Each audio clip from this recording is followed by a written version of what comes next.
This video is going to be a little bit of a tough love situation, and it might ruffle some feathers. So before we dive in, let's clear up who this video is for. This message is for the mom sitting in her car right now. She has a lump in her throat staring at the clock because she knows she's about to drag a crying child into a lesson that they both hate. It's for the mom who feels like she hasn't seen her 10-year-old son in weeks because baseball practice and games and school and homework and screen time is monopolizing all of his time. This is for the mom who feels like she is drowning in housework, but she's never home long enough to be able to make a dent. And this video is for the mom who just needs somebody to give her a permission slip to drop some things from the schedule. I'm here to let you know that you can let it go. Now, let's talk about who this video is not for.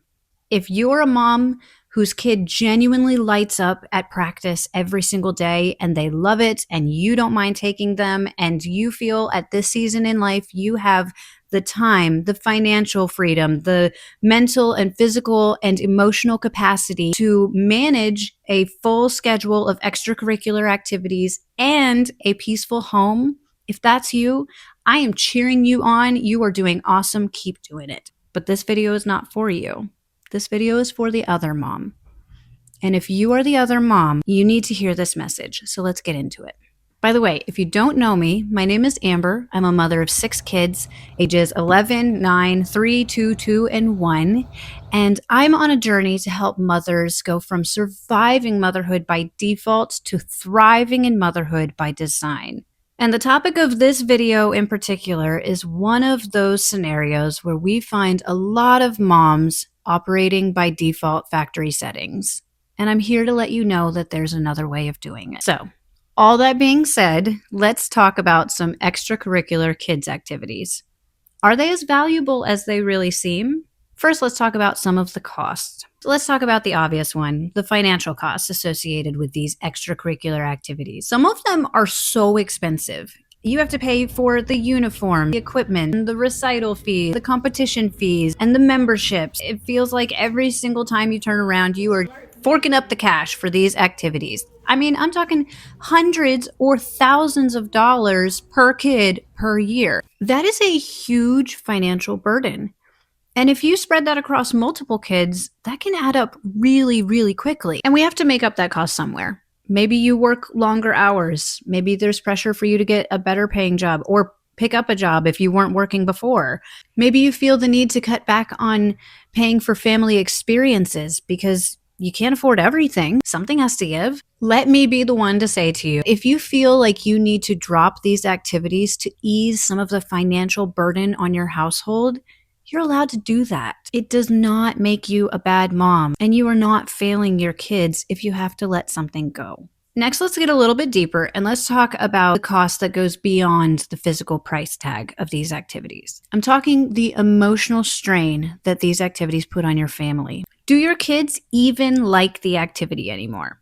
Maybe they begged you to sign up in September, but now every single time you have to get them out of the house, it's a literal fight. You are struggling to get them out the door. And they feel like they're letting you down because they wanted it at first, but then it turned out to not be what they were expecting. And you're caught between a rock and a hard place because you're trying to decide if you should teach them commitment to their decisions or if you should just let them have the childhood that they want now. And that's such a hard decision for a parent. What's the right choice? In this house, we believe that a decision today does not equal a decision forever. You're allowed to pivot. Our kids are under more pressure than ever before. They are stressed, they are tired, and sometimes they don't need another coach. Sometimes they need a mom to let them and herself off the hook. Okay, this next one is going to be where it gets a little bit tough love. And some of you probably don't need to hear this, but there might be some of you who do. If you're one of the ones that this applies to, know that you're not alone. I've been there too. And when I realized that this is what I was doing, I made the change and things got better for me. There's another hidden cost to these activities, and that's the time cost. These activities are stealing your time. And how much of that is out of your control versus maybe subconsciously we've designed it to be that way. We have a habit of wrapping up procrastination in a fancy bow and calling it busyness. It feels productive to be on the go, but sometimes we're overscheduling our kids to avoid being at home. Maybe this isn't intentional, but the end result is still the same. We're quick to commit to an activity that takes us outside of the home because the home is where the laundry is. The home is where the stress is. And maybe we can't justify leaving the house for a hair appointment or a latte because that feels too self-serving. But we can definitely justify leaving the house to enrich our children's lives. I mean, who would fault us for taking Johnny to baseball? But what ends up happening is we become stretched too thin to be able to manage the house. And then whose life is really being enriched anymore? At the end of the day, a clean, peaceful living environment and a mom who isn't stressed to the max is going to be more impactful on your child's life than any extracurricular activity ever would be. Perhaps you felt this disconnect already. You realize that the activities are too demanding. The financial strain is almost breaking you. You're tired of the fight to get out the door. You feel the stress of being overextended and short on time to be able to do all the things on the to-do list. Every time practice comes around, you find yourself thinking, great, now I've got to stop what I'm doing and do nothing for the next 2 hours. So why do you continue to do something that causes you and your family pain? If you're holding your hand over a flame and it's burning you, you don't just keep your hand there. You take it away from the heat. So why, when it comes to this pain point, can we not take our hand away from the flame? Let's do a little bit of soul searching for a moment. Do any of these feelings resonate with you? You feel pressure from outside sources, social media, other moms, teachers, coaches, in-laws, grandparents. Do you feel like your kids will be behind or miss out on something if they don't do extracurriculars? Are you filling their schedule to fill a void that you felt as a kid? I'm not saying that these are the reasons that you're choosing to continue with kids' activities. But if any of these struck a chord with you, let's talk about what really is going on here. Let's talk about pressure from outside sources. When did this become a thing? When did we decide that the only way for a kid to have an enriched childhood was to sign up for multiple activities or any activities? Maybe it's the presence of social media now. We feel like everybody else is doing it, but not everybody else is doing it. And it doesn't make you a bad mom if for this season, anything extra feels like something you can't handle. Don't let grandparents or teachers or coaches or other moms on the internet bully you into adding more to your schedule than what you can actually manage at this time. Your value as a mom does not come from how cultured your children are. What about internal pressure or fear your children are missing out? Kids don't need more to do. They need less. Kids thrive on simplicity. And more importantly, they need boredom. Boredom is where they discover who they actually are. And let's be real for a minute. Our kids are never bored. Most of the time, they're so overscheduled they can't breathe. They wake up early, head to school all day, stay for an after-school activity, come home and do 3 hours of homework and maybe an hour or two of turning into a zombie in front of a screen. When are we allowing them to develop a relationship with their siblings? When are we allowing them to just talk to mom and dad? We are giving our kids the illusion of enrichment through a full life, but what they really need is a blank canvas so that they can choose how they would like to fill it. And maybe they would like to fill it with an activity or a sport. But have you given them that option recently? Have you checked in to see if that's what they really still want to be doing? Maybe they are feeling as stressed out by their activities as you are. And to the mom who's trying to make up for lost time, maybe you didn't get the lessons or the trophies. Maybe you're trying to pay off that childhood debt using your children's time. I can feel your heart in this situation. In fact, I was you. My childhood was less than ideal. My parents divorced when I was very young, and my whole family, all 8 of us kids, moved in with my dad, at my grandparents' tiny 2-bedroom, 1-bathroom, 750 square foot home. And we didn't have the money or the time to do paid kids' activities. And when I became a new mom, back when I still only had my 2 oldest girls, I spent so many years trying to pay them back for things that I had missed out on in my childhood. But here's what I had to learn. Your child is not you from the past. They are their own person with their own desires, and they may not be interested in doing the things that you wanted to do when you were a kid.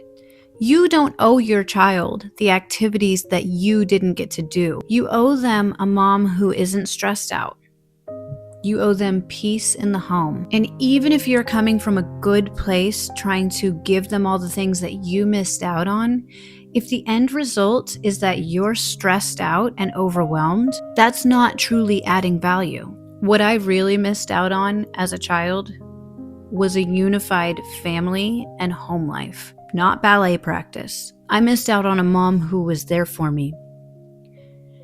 And so that's what I decided to give my kids, a present mom. A mom who realized that surface level activities are just a band-aid for the real enrichment that comes when mommy isn't so tired that she can actually listen to how your day went. No amount of extracurricular activities is going to fill that void for your children. Sometimes to fill their cup, you need to take something off of your plate. And what about the naysayers? Because there's going to be naysayers. There's going to be people who say, I'm so glad my parents pushed me to play piano because I didn't want to, but I appreciate it so much now.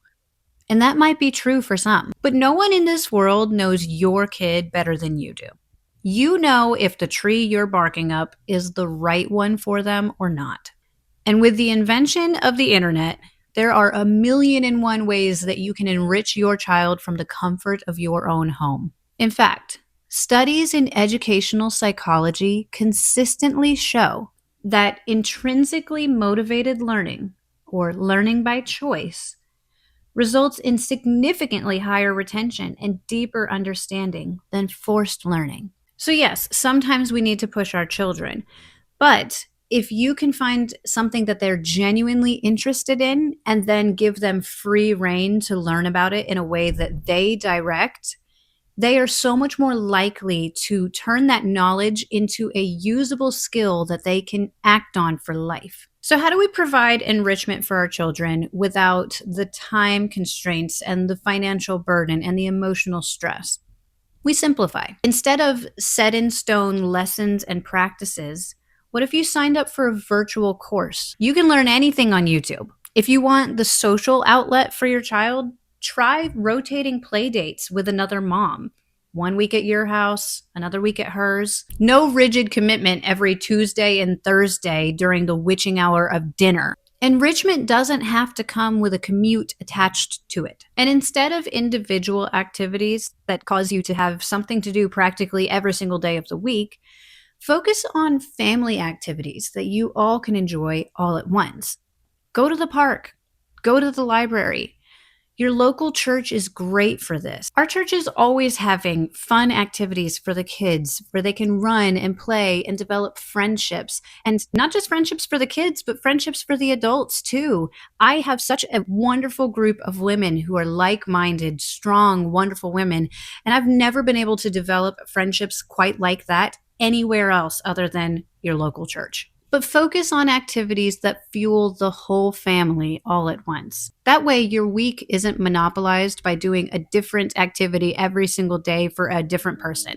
How you spend your time as a family, the slow dinners that aren't rushed because you have to get to practice or are just coming back from practice, the walks, the quiet evenings, that's the real enrichment. And if you fear the judgments from people who will question why you're pulling your kids out of activities, just say that for this season, we're focused on home and family. You are the designer of your family's atmosphere. And if the structure is shaking, it's time to lighten the load. Clear the calendar, find the balance, and just come back home. If this is the message that you needed to hear today, consider sending it to somebody else because they might need to hear it too. And the best way for you to help this channel grow is by liking or sharing this video. And if this was your first time discovering my channel, welcome, and I hope you'll consider subscribing. What you're going to find here is a mix of practical advice, a little bit of humor, but I'm not just focused on the practical advice because I think there's a lot of moms already out there doing practical advice very well. But what I was looking for in my YouTube experience was the why behind the how. And I don't think a lot of people talk about the why. So that's what you're going to find the most of here. So if you're interested in diving deeper into the why of motherhood, why don't you watch this video next?